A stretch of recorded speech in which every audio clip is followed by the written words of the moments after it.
누가복음 1장 39절에서 56절입니다. 마리아는 천사 가브리엘의 메시지를 통해서 자기가 하나님의 아들을 잉태할 거라는 사실을 알게 되고 몹시 두려워하고 당황합니다. 그러나 결론적으로는 나는 주님의 계집종이오니 말씀대로 이루어지이다. 38절에 그렇게 응답을 합니다. 이 가브리엘이 가르쳐준 한 가지 사실이 있었어요. 그것이 뭐냐면 마리아의 아주 가까운 친족인 엘리사벳이 아기를 잉태했다는 소식을 듣게 됩니다. 그래서 마리아는 그 사실을 확인하려고 저 유대 산골에 있는 동네로 찾아가게 되어집니다. 그 동네 이름이 엔케렘이라고 하는 곳인데 거리를 따져보면요, 나사렛에서 엔케렘까지가 약 160km가 넘습니다. 그러니까 하루에 한 여자 걸음으로 한 30-40km씩 걷는다고 볼 때 적어도 일주일 정도는 가는 거리예요. 그것도 사람을 피해서 가는 길인데 왜 마리아가 그렇게 엘리사벳을 보고 싶었을까? 엘리사벳에게 일어난 일을 보면서 자기도 그런 확신을 갖고 싶은 그런 마음이 있었다고 생각이 됩니다. 그래서 거기에 찾아가요. 그래서 엔케렘에 가면은 마리아 방문 교회가 있습니다. 그 다음에 마리아와 엘리사벳이 아주 반갑게 서로 이렇게 만나는 장면도 그 교회 마당 앞에다가 만들어 놨어요. 마리아는 10대 중반이고 엘리사벳은 한 50대가 좀 넘었습니다. 친척간입니다. 어떻게 보면은 어린 조카를 만나는 거예요. 어른을 만나는 거고. 그런데 이 장면은 마리아가 대문에 자기 모습을 보여주는 순간 엘리사벳이 주의 어머니께서 나를 찾아주시다니 이게 어찌된 일입니까? 43절에 엘리사벳이 그렇게 말합니다. 그러자 엘리사벳의 뱃속에 있는 세례요한이죠. 그 어린아이가 뱃속에서 뛰어놀기 시작합니다. 반응을 하는 거예요. 그러니까 태중에 있는 아이가 바깥에서 일어나는 일들에 대하여 자기 어머니가 가지고 있는 감정, 이런 것에 대하여 이 반응을 하고 있다는 걸 지금 보여주고 있어요. 뭐 바깥에서 막 소리를 지른다든지 뭐 충격을 준다든지 갑자기 엄마가 이 심장 맥박수가 막 높아진다든지 이런 신체적 반응, 이런 감정적인 이 반응을 그 태중에 있는 아이가 그대로 받는 거예요. 그래서 우리도 옛날부터 이 태교라고 하는 것을 아주 중요하게 생각을 했습니다. 이것을 보면은 세례 요한을 임신한 엘리사벳이 얼마나 성령으로 은혜로 충만했는가, 이걸 볼 수가 있습니다. 엘리사벳이 인사를 하고 그리고 하나님을 찬양합니다. 그런데 참 놀라운 건 마리아가 엘리사벳으로부터 들었던 그 메시지, 그걸 엘리사벳의 입에서 마리아를 보자마자 그런 말씀들이 그냥 줄줄 터져 나옵니다. 45절서부터 엘리사벳이 마리아를 보자마자 하나님을 찬양하는데 마리아가 가진 그 아이가 바로 주님이라는 사실, 내 주의 어머니를 내가 드디어 만나게 되었다.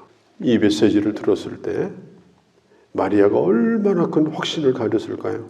얼마나 큰 담대함을 가질 수 있었을까요? 참 감격스러웠을 것입니다. 그런데 우리가 한 가지 아주 주의할 게 있습니다. 43절에 내 주의 어머니 이렇게 나와요. 내 주의 어머니, 내 주와 내 하나님과는 다릅니다. 여기서 내 주는 하나님이 보내시는 성자 예수 그리스도를 의미하고 엘로힘 하나님이 아니에요. 성부 하나님이 아닙니다. 그러니까 마리아를 하나님의 모친으로 부르지 않았어요. 가장 이 대목에서 위험한 게 뭐냐면 마리아를 하나님의 모친으로 부르는 게 위험합니다. 그러니까 기독교 초기에 이제 교회 회의가 있었는데 431년에 에베소 회의라는 게 있었어요.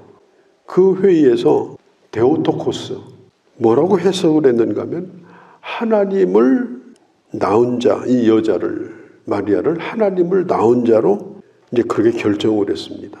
이게 기독교의 아주 큰 비극이에요. 하나님을 낳은 자가 아니고 내 주의 어머니입니다. 이게 한번 이게 삐끗하니까 이게 이제 점점 발전이 되어져요.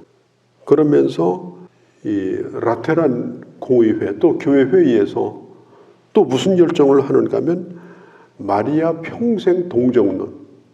마리아는 예수님을 낳고 누구를 낳은 적도 없다. 낳은 적도 없기는요. 몇 명이나 낳았는데 예수님의 동생들이 줄줄이 있었잖아요. 여동생도 있고 남동생도 있고. 그런데 마리아 평생 동정론을 또 결정을 해요.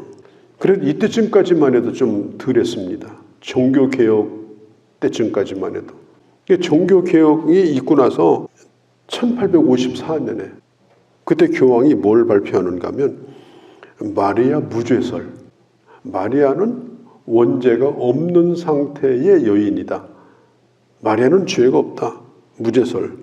그렇게 하다가 최신 작품 1950년에 교황 비오 12세가 뭘 발표하느냐.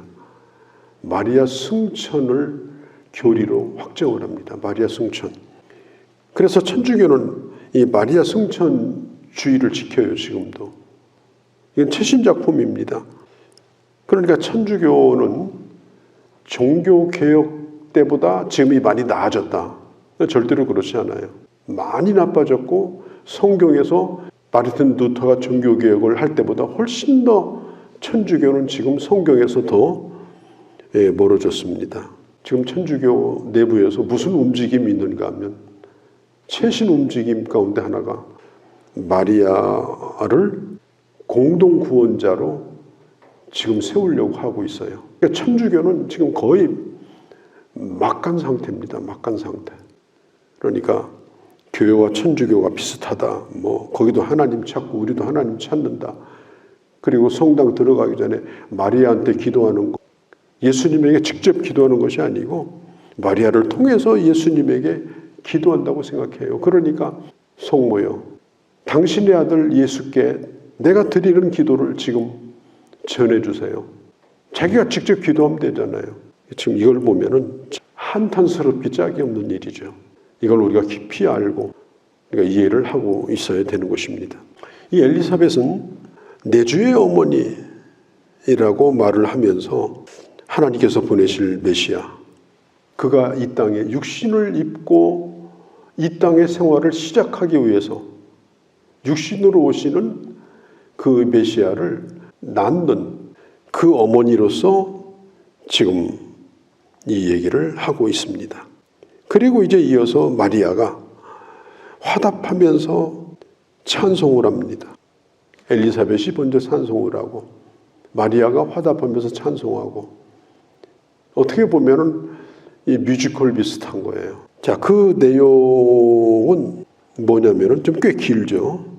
46절서부터 마리아가 이르되 내 영혼이 주를 찬양하며, 그러면서 55절까지 그 찬양의 내용이 나오고 있습니다. 마음이 교만한 자를 흩으시고 하나님의 겸손한 자를 높여주십니다.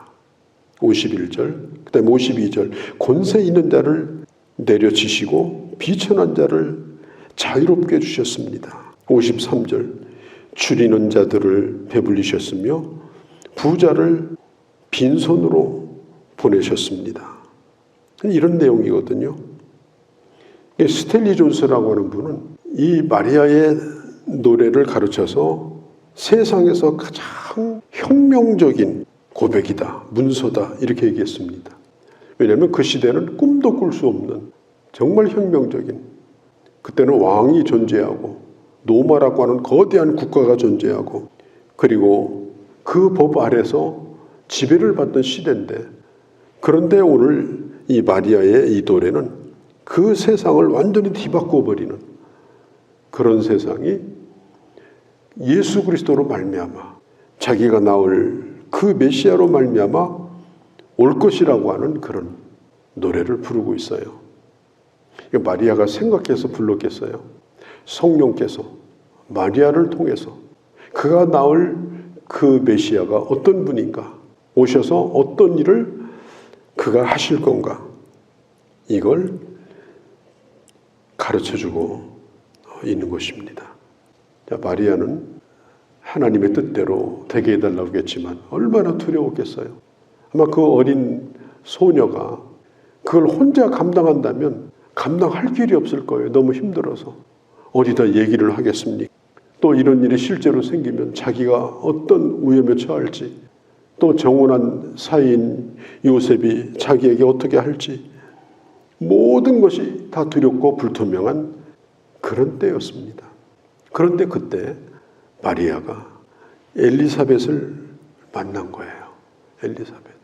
얼마나 큰 확신을 갖게 됩니까? 때로 우리가 살다 보면은 이런 일을 나 혼자만 겪는다. 나 혼자만 지금 외롭게 이런 싸움을 하고 있다. 그런 생각이 잠들 때가 있고 또 절망할 때가 있습니다.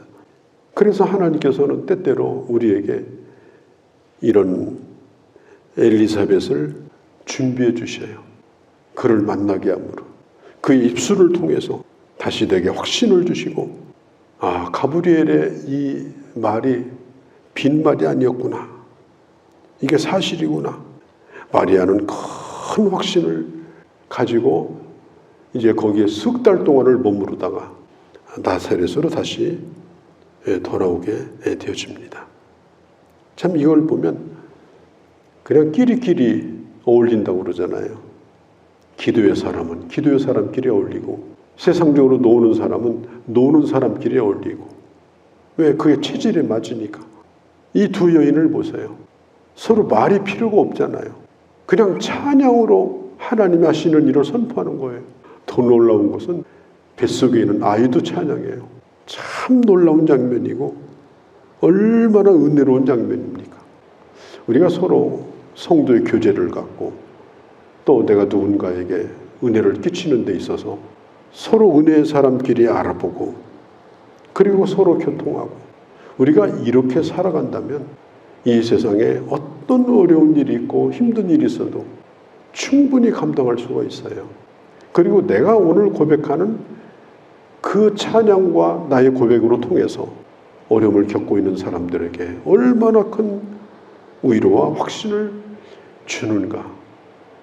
그래서 우리가 은혜의 사람으로 우리가 살아야 될 필요가 있는 겁니다.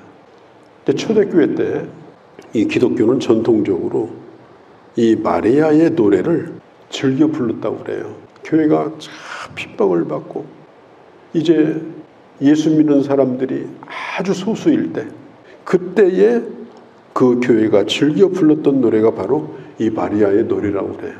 반드시 예수 그리스도는 살아계시다. 하나님의 말씀대로 되어진다. 예수 그리스도는 우리의 왕이다. 지금은 고통스럽지만 반드시 하나님의 역사는 이룬다. 그리고 큰 위로를 받았던 노래가 바로 이 마리아의 노래입니다. 그래서 이제 석 달 머무르고 나사렛으로 돌아와서 이제 은혜 받은 사람으로 하나님의 그 놀라운 일을 준비하고 있는 이 마리아를 오늘 보게 되었습니다. 거룩하신 우리 아버지, 오늘도 하나님께서 저희들을 사랑하셔서 주의 말씀을 듣게 하셨습니다. 아버지 하나님, 아버지의 말씀은 진리며 그 말씀은 내게 이루어질 것입니다. 믿음의 사람끼리 서로 이 믿음을 확인하고 서로 간증하고 서로 확신하고 그러므로 함께 믿음의 길을 걸어갈 수 있는 아름다운 공동체의 교제, 또 아름다운 교회가 되기를 원합니다. 예수님의 이름으로 기도하옵나이다. 아멘.